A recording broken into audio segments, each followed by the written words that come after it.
everyone, and welcome to part 4 of our data room training series. I'm Annie with Ansarada Support.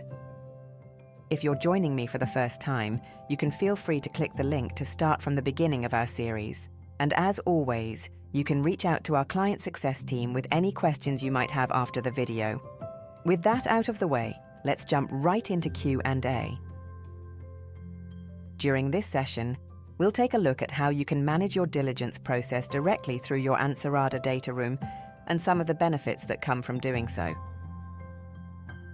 We'll also review the life cycle of a question so you can see exactly how easy this process can be for both your guests and your internal team.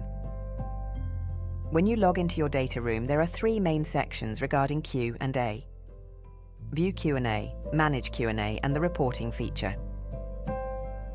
The View Q&A section is where you will go to action the Q&A by performing tasks like reviewing, assigning, and answering questions from your external parties. If you're not seeing this option in your navigation panel, it simply means you do not have an assigned Q&A role, which we'll cover off in just a minute. Reporting on Q&A gives you the chance to export all of the Q&A activity to Excel. This is helpful should you need to provide an overview to anyone outside of the room. We'll go into the available reporting a little later on. Manage Q&A permits you to set up your process. From this page, you can assign Q&A roles, set up question subjects and submission limits, and select your Q&A email preferences. Let's first take a look at the different Q&A roles available to both your guests and your internal team. From within the Manage Q&A area, you will see Assign Q&A roles. Clicking Edit will present you with all of your existing teams and users. For your external teams, you'll see the option to add them as a question viewer, question author, or question approver. Let's look at these guest Q&A roles. The question viewer role allows users to view the questions submitted by their team and any answers you have disclosed to them. This Q&A role can be assigned at any point in the deal, but is often used at the end of the process to restrict guests from submitting new questions while allowing them continued visibility on existing questions and answers. Users with a question author role can ask questions throughout the process and will see the questions asked by their colleagues with the same permissions. You may wish to assign 1 or 2 members of a buy-side team the Q&A role of question approver. A question approver must approve any questions submitted by their team before it makes its way to your internal team. If a team does not have a question approver, their questions will be submitted to your internal team in real time. All external Q&A roles can be further limited in their question and answer visibility through the usage of question subjects, which we will review in more detail shortly. For your internal team, there are several Q&A roles available to establish a hierarchy in your process. The Q&A administrator is the most vital and only required role for your internal Q&A activity. They oversee the entire Q&A process. A Q&A administrator can assign, approve, and reject questions as needed. They can also simply answer and disclose questions back to external parties. Q&A administrators don't need to be the data room administrator, although they can be. There can be more than one Q&A administrator if needed. When you have multiple Q&A administrators, it should be noted that they will work from the same Q&A inbox and will not require insights from other Q&A admins to process questions, and may action questions as they see fit. If you wish to involve other members of your team in this process but do not want them to have final disclosure rights, you may wish to add answer drafters, answer authors, and/or answer approvers to your team. An answer drafter is responsible for answering questions that are assigned to them.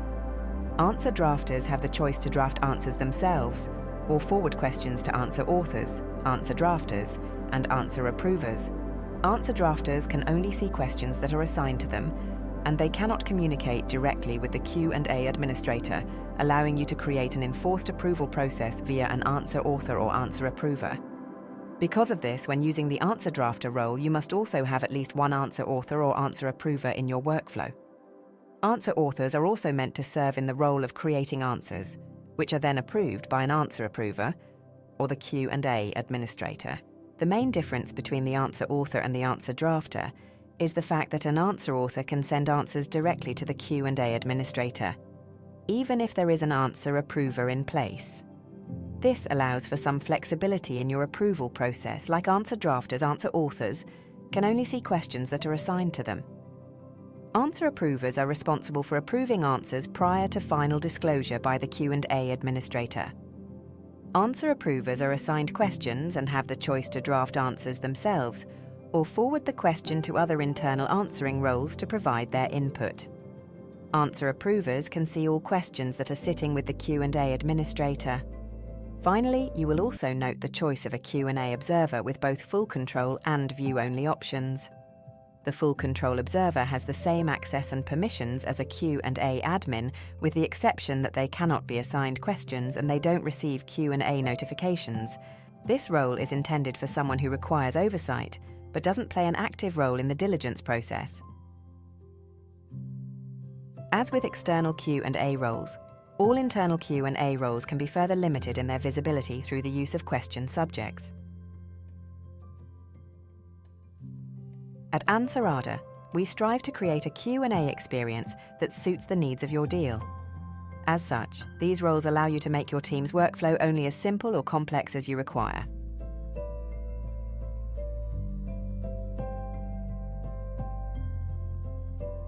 Let's take a look at some common workflows to gain a better understanding of how your process can be set up.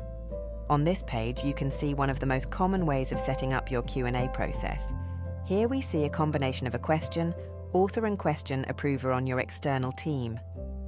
Your Q&A administrator sits centrally in this process with an answer author set up for additional support. In this type of setup, you may also find multiple authors on both the question and answer side of the deal and observers if necessary. Either way, this process would start with a question being created by your question author. This question would be submitted to the question approver to review, modify, or reject the question. If approved, the question would then be sent to your Q&A administrator. The Q&A administrator can then simply answer or reject the question back to your external team, or forward the question onto your answer author to draft an answer. From here, your answer author would answer the question and send back to the Q&A administrator when ready. This process between the Q&A administrator and the answer author may be repeated if modifications are needed, or the Q&A administrator can simply disclose the answer back to your external team. A more complex team structure can also be utilized should you require multiple levels of approval on your side of the deal. Once you have confirmed these Q&A roles, you will also most likely want to review question subjects and submission limits before allowing guests to submit questions.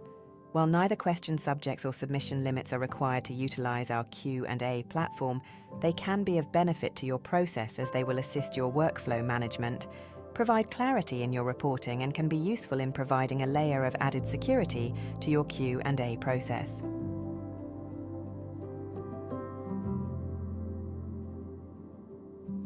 Let's start by first reviewing question subjects. On this page, you will note the ability to add subjects or subject groups. Once created, your external teams can select subjects as they submit their questions. Creating a list of subjects will help your Q&A administrator easily assign questions to your internal team, as they can quickly identify the context of the request. Several data room reports can also be filtered by subject to help you identify the priorities of a given external party. You can feel free to create a subject group if you wish to group multiple subjects together, but this is not required. It should be noted that subject groups are not a selectable option for your guests, just the subjects within them. After selecting Add Subject, you will note that you can add multiple subjects to the deal at the same time. Many admins choose to create a subject for each top-level folder at this point. You can then select a subject group if you've created these, or leave this set to none if you do not wish to use subject groups at this time. If you'd like to streamline this process further, you may also assign a subject owner.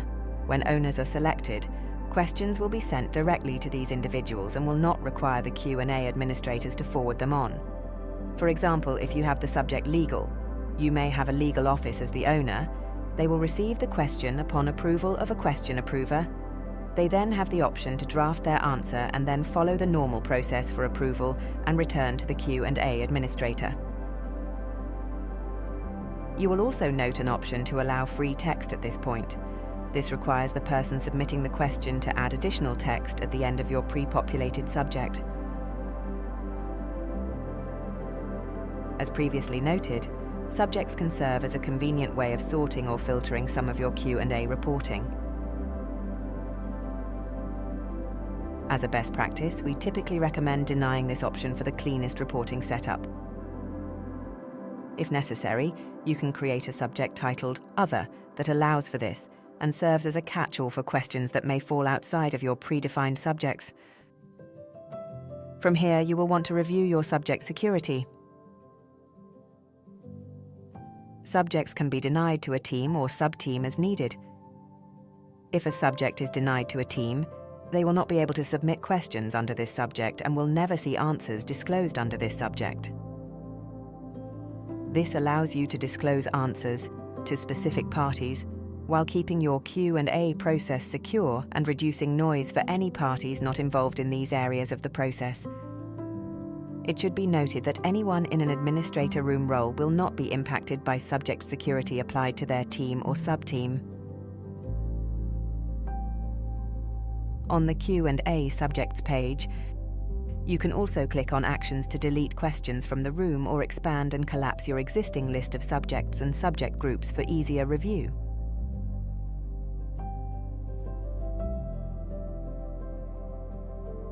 Deleted questions will not appear in your reporting. For auditing purposes, we highly recommend rejecting questions over deleting them. It should be noted that if subjects are not created, guests will create their own subject text for every question submitted, and you will not be able to change these retroactively. Therefore, it is highly recommended that subjects are created prior to assigning your question, author, and question approver Q&A roles. Once we've set up our subjects, we can return to the Manage Q&A page to set up our submission limits. Submission limits allow you to limit the number of questions a team can submit, either over a given time period or over the total length of the deal. This can also be broken down by question priority on the right-hand side of the page. You will note that this can be limited per day, week, or month, along with the ability to halt submissions completely on weekends. A good rule of thumb is to estimate the total number of questions you believe your team can manage effectively over a given time period and divide this by the total number of teams submitting questions in the room. So if I know my team can handle 40 questions a week and I have 4 external teams in the Q&A process, I can allow each team 10 questions a week. While some teams will not appear here, their questions will count toward their parent team's limits.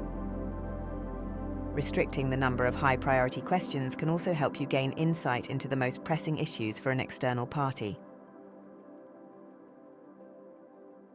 For example, you may let external teams know that they can only ask 2 high-priority questions each week, but that high-priority questions will be answered within 24 hours of submission whenever possible, while all other questions will be answered within 48 to 72 hours. Submission limits can be updated at any time with immediate effect should you need to grant more or less access to an existing team. If everything looks good, we can click Save to confirm our settings.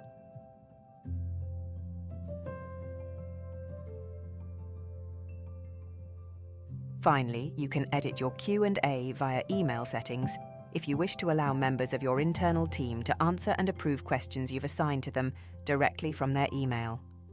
If enabled, answer drafters, answer authors, and answer approvers will all be able to answer questions assigned to them by replying to the email notification they receive. Answer approvers will also be able to approve answers if this option is enabled. Members of your team in an answer role will need to ensure they have not disabled their Q&A notifications in order to use this feature. At this point, your Q&A should be optimized for your deal, and you can assign question, author, and question approver roles to allow the diligence process to begin. Before we head out, let's take a few minutes to review the full life cycle of question so you can get a better understanding of what your guests and other team members will see during this process.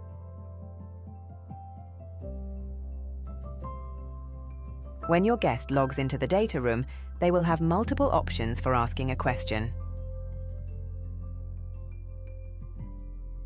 They can simply select Ask a Question next to any available folder or document to start this process. From here, they can select their question priority and the relevant subject, submit their question, and attach relevant documentation or reference additional data, room documents and folders as needed. They can also ask questions directly from the View Q&A section of their room.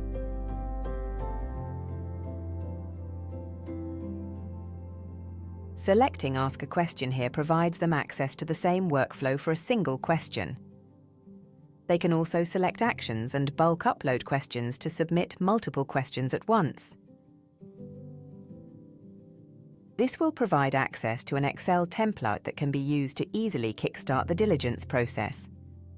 This page will also provide visibility on any existing submission limits and will allow for a final review/edit process. If there are any errors to fix, such as a missing subject or a higher number of questions than they are currently allowed, they will also be informed of duplicate questions, saving you the task of monitoring their workflow. Once a question or questions are submitted and approved by any existing question approver, your Q&A administrator will instantly receive an email notification that they have a question awaiting their action. From here, they can assign the question to another team member. They can also answer the question themselves and either disclose the answer immediately or submit their answer to a team member for review. When disclosing immediately, your admin will be prompted to choose if the answer should only be provided to the team that asked the question or all data room users. When selecting this option, the answer will only be provided to parties who are allowed access to the subject. This question has been submitted and will also be made anonymous during this disclosure, allowing you to create some competitive tension in your deal without revealing what other parties may be involved. The Q&A administrator can also choose to reject the question back to the submitting team if a question is irrelevant or further information is required. Any of these actions will also allow the Q&A administrator to provide comments to the receiving party. If your question is assigned to additional team members, they will also have the option to provide further comments to your team. You can rest assured that the only comment that will ever be seen by an external party is when you provide a comment to them on a rejected question.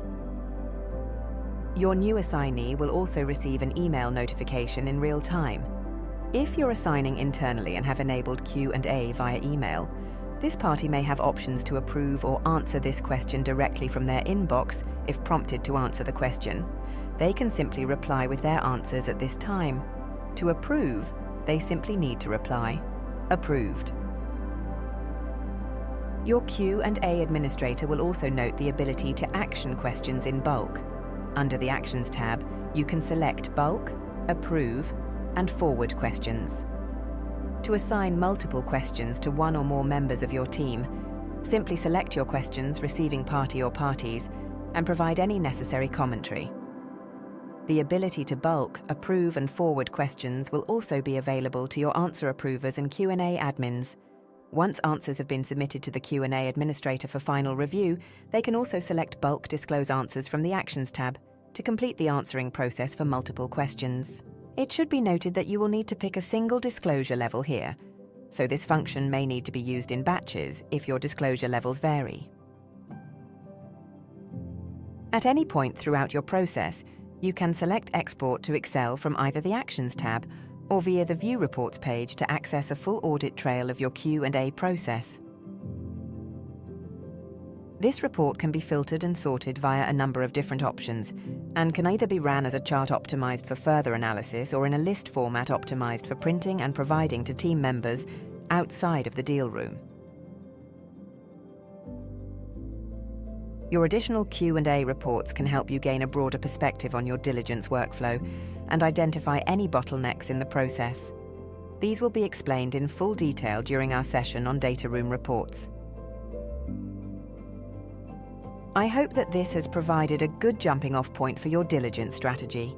In our next session, we'll review your data room's managed settings section in further detail, which will ensure that you can customize your data room as you see fit.